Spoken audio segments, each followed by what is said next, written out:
এনবিএসএস-এর ৩১টি নতুন বাসের উদ্বোধন করলেন মুখ্যমন্ত্রী মমতা বন্দ্যোপাধ্যায়। বুধবার হাওড়া থেকে ভার্চুয়ালি এই বাসগুলো উদ্বোধন করেছেন মুখ্যমন্ত্রী। এদিন কোচবিহার সেন্ট্রাল বাস টার্মিনাসে এক অনুষ্ঠানের মধ্য দিয়ে বাসগুলো উদ্বোধন হয়। ছিলেন সংস্থার চেয়ারম্যান পার্থপ্রতিম রায় সহ সংস্থার আধিকারিকেরা। এর ফলে ১৭টি রুটে নতুন বাস চালানো সম্ভব হবে বলে জানা গিয়েছে। বাসগুলো অনেকদিন আগেই পৌঁছে গিয়েছিল উত্তরবঙ্গে। রেজিস্ট্রেশন সহ বিভিন্ন কারণে বাসগুলো রাস্তায় নামানো হয়নি। ৩১টি ডিজেল চালিত বাসের মধ্যে কোচবিহার ডিভিশনে 10টি, শিলিগুড়ি, রায়গঞ্জ এবং বহরমপুর ডিভিশনে যথাক্রমে 7টি করে বাস দেওয়া হবে। এছাড়াও শিলিগুড়ি ডিভিশনে মাল্লাগুড়ি এবং বাস ডিপো এবং বালুরঘাট বাস টার্মিনাসের সংস্কারের শিলান্যাস করেছেন মুখ্যমন্ত্রী। আপনারা কিছুক্ষণ আগে দেখলেন মাননীয় মুখ্যমন্ত্রী মমতা বন্দ্যোপাধ্যায় তিনি হাওড়া একটি সভা মঞ্চ থেকে, সরকারি অনুষ্ঠান মঞ্চ থেকে বহু প্রকল্পের, পশ্চিমবঙ্গ সরকারের প্রকল্পের উদ্বোধন করেন। একই সঙ্গে পরিবহন দপ্তরের বহু প্রকল্পের উদ্বোধন করেছেন।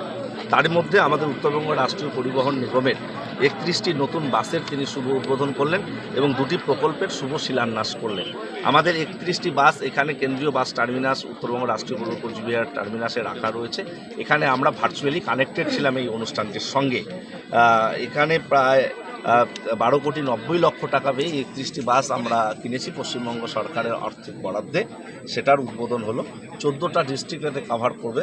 প্রায় মাসে 85,500 জন মানুষ এতে উপকৃত হবে। এই নতুন পরিষেবা তারা গ্রহণ করবে এবং একই সঙ্গে শিলিগুড়ি মাল্লাগুড়ি ডিপোতে আমাদের আধুনিকরণের কাজ চলছে। সেখানে প্রাচীর নির্মাণ, পেভমেন্ট তৈরির জন্য বরাদ্দ 1,05,00,000 টাকা। সেখানে আমাদের দার্জিলিং জেলা প্রশাসনের আধিকারিক সহ আমাদের জনপ্রতিনিধিরা ছিলেন। একই সঙ্গে বালুরঘাটে 68,49,50,000 টাকা ব্যয়ে সেখানেও আধুনিকরণের কাজ চলছে বাস টার্মিনাসের। তারও শুভ শিলান্যাস মাননীয় মুখ্যমন্ত্রী মমতা বন্দ্যোপাধ্যায় করলেন।